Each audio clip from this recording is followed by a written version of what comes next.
C'est vrai que c'est vrai que tu as deux types d'entrepreneurs. Tu as ceux qui se lancent tout seuls, c'est pas forcément la même démarche que quand tu es entraîné avec des associés. Parce que là, il y a toujours quelqu'un, entre guillemets, pour rattraper l'autre, peut-être, tu vois. S'il y en a un qui a plus d'expérience, bon, on se sent peut-être plus en confiance aussi. On n'est pas tout seul dans le fauteuil du patron. Et donc, c'est toujours quand même, je pense, enrichissant de pouvoir commencer avec des associés, avec qui tu t'entends bien, on s'entend, pour justement partager, entre guillemets, le risque, les décisions et avoir... je vais te faire une autre petite anecdote, parce que quand même, moi, j'ai d'autres camarades, quand on avait une vingtaine d'années, qui justement étaient très dans le monde du jeu vidéo, tout début du jeu vidéo, enfin dans la on va dire fin des années 80. On sort tous d'école, de nos études, et déjà pendant nos études supérieures, ils ont monté une boîte. C'était des copains, on était tous copains, on se connaissait depuis qu'on avait l'âge de 13, 14, 15 ans, tu vois. Et leur boîte, elle a duré 4-5 ans et ça s'est assez mal fini. Ils se sont fâchés. Ah oui. Ça, par contre, j'ai très vite compris que monter une entreprise, c'était une histoire de capital. Qui dit capital dit argent, dit propriété. Ça fait pas très bon ménage avec les amis.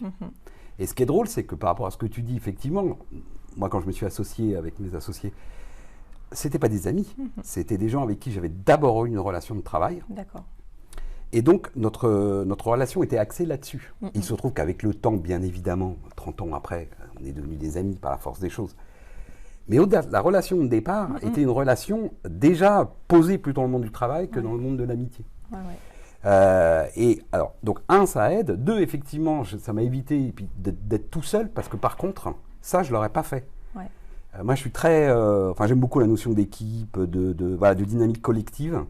Tu vois, je faisais des sports collectifs et pas des sports individuels. Et j'ai toujours aimé ça. Donc, tu vois, je n'aurais pu l'envisager qu'en mode collectif. Ce qui m'intéresse, c'est la dynamique, la dynamique collective que ça entraîne. C'est vrai que c'est pas forcément la même chose d'entreprendre tout seul, entreprendre avec des associés. Alors c'est vrai qu'entreprendre avec des amis, on a souvent ce genre d'écho, des amis qui montent leur boîte et puis finalement ce ne sont plus des amis au bout d'un certain moment. Ah oui, ça fait. Moi je pense ça fait. Enfin, surtout quand tu es jeune. Quand tu es vieux, tu peux prendre ça avec un peu plus de distance, puis tu as l'histoire qui te permet de relativiser les choses. Quand tu es jeune, oui, c'est plus compliqué. L'histoire d'argent vient de se mêler, les histoires d'amitié, l'histoire d'argent, ça fait pas bon ménage. Ça fait pas bon ménage. Déjà dans les familles, ça fait pas bon ménage. Oui, voilà. Donc on imagine que dans les amitiés, c'est pire.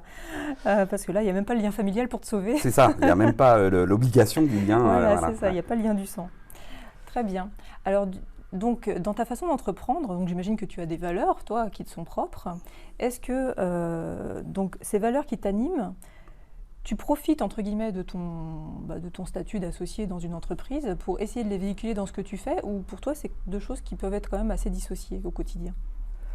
Alors pour moi, c'est pas du tout dissocié, c'est même fondamental. Alors pour moi, pour le coup, effectivement, j'ai des valeurs et des principes, ça comme tout le monde. Par contre, j'essaye de faire l'exercice, et Dieu seul sait comme c'est difficile, de me les appliquer.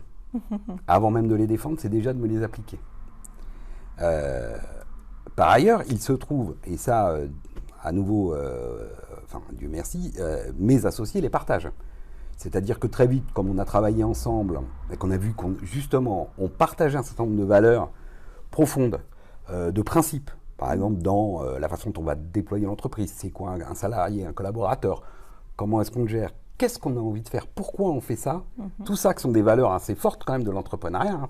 Pourquoi tu montes une entreprise? Qu'est-ce que tu veux faire derrière? Pourquoi tu le fais? Ces valeurs-là, on les a très vite identifiées par le travail. On s'est rendu compte qu'on avait quand même des points communs. Et ensuite, on les a posées sur la table tout de suite. En disant, OK, on monte une boîte. Enfin, la première qu'on ait montée. Pourquoi faire? Qu'est-ce qu'on veut à 3 ans, à 5 ans? Et donc ça, pour moi, ce sont des choses extrêmement importantes. Et c'est ce qui fait que je me lève tous les matins et que j'ai la banane quand je vais au boulot. Même quand c'est compliqué. Et Dieu seul sait comment on peut passer dans des phases compliquées.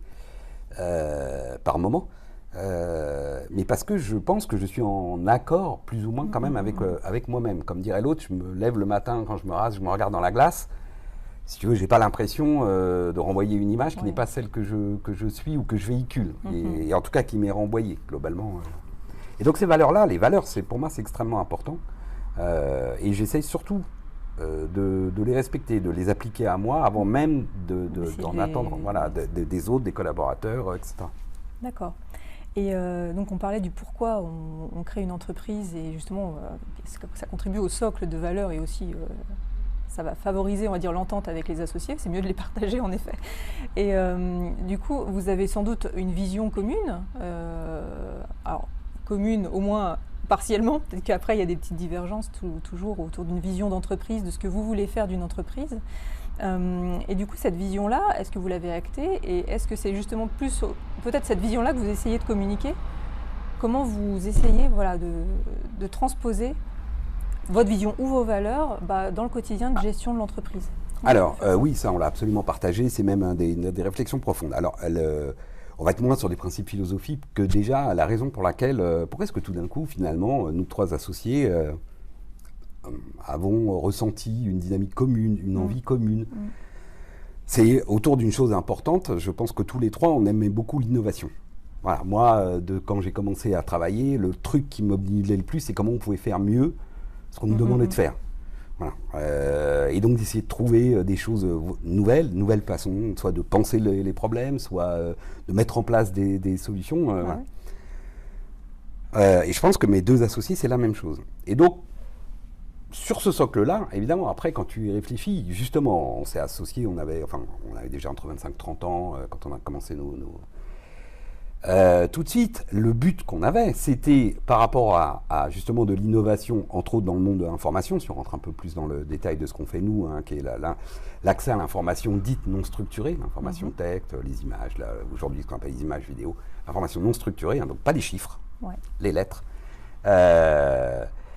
C'était d'essayer d'amener de la nouveauté en utilisant l'informatique et la puissance qu'elle permettait pour accélérer, par exemple, l'accès à la connaissance, ce genre de choses. Ensuite, on partageait assez des valeurs autour justement de la mutualisation, du fait de faire des choses ensemble. Au-delà même de les faire ensemble, c'était une valeur qui compte pour nous. Par exemple, moi j'ai été très tôt un forumeur, je suis donc tu as compris, dans le web 1.0, voilà. Moi, j'ai été très tôt je suis très vite intervenu dans les forums. J'ai très vite partagé mes points de vue, mes idées, voilà, et puis mes passions autres que celles de mes métiers dans les forums. Donc, les constructions collectives m'intéressent. Le fait voilà. Ça, ce sont des valeurs qu'on avait en nous assez profondément tous les trois et qu'on a vraiment formalisées en se disant, notre boîte, en gros, quelle est sa valeur? Qu'est-ce qu'on veut faire? C'est créer une aventure commune, collective, dans lequel on va essayer d'améliorer, par exemple, l'accès à la connaissance, à l'information, à tout le monde. Voilà, c'est ça. Et partant de là, on a décliné effectivement un certain nombre de valeurs et puis de méthodes qu'on a mis en place, voilà, sur lesquelles on est plutôt aligné et qu'on essaye de faire au jour le jour. Je vais prendre un exemple. Oui, très vite, on est rentré dans les méthodes agiles. On a beaucoup aimé les méthodes agiles parce qu'elles permettaient d'aller vite. Pour offrir quelque chose, avec des cycles courts, et puis tout derrière la notion d'agilité qui est le fait de faire des cycles successifs pour améliorer. Voilà. Ça, c'est une démarche qui nous intéresse beaucoup. Tous les trois, on est plutôt à aller vite pour mettre quelque chose, pour faire quelque chose, pour avancer, plutôt que de penser le système à 10 ans et avoir un espèce d'effet tunnel incroyable avant de sortir le truc nec plus ultra. Voilà. Qui sera peut-être déjà dépassé quand même. Voilà. Et ça, c'est des choses qu'on partage, des valeurs, des méthodes, des principes. Et on essaye effectivement dans le day-to-day, de ce qu'on demande à nos collaborateurs, voire dans la vision que Alain porte beaucoup, c'est lui qui porte ça, évidemment. On a décidé que ce serait lui le patron, donc c'est lui qui porte ça auprès des collaborateurs. Mais qu'on essaye de leur donner tout le temps. On rappelle tout le temps un certain nombre de choses. D'ailleurs, on a un mantra, nous, avec 10 points, que tous les salariés doivent. Enfin voilà, on essaye d'inculquer ça. D'accord.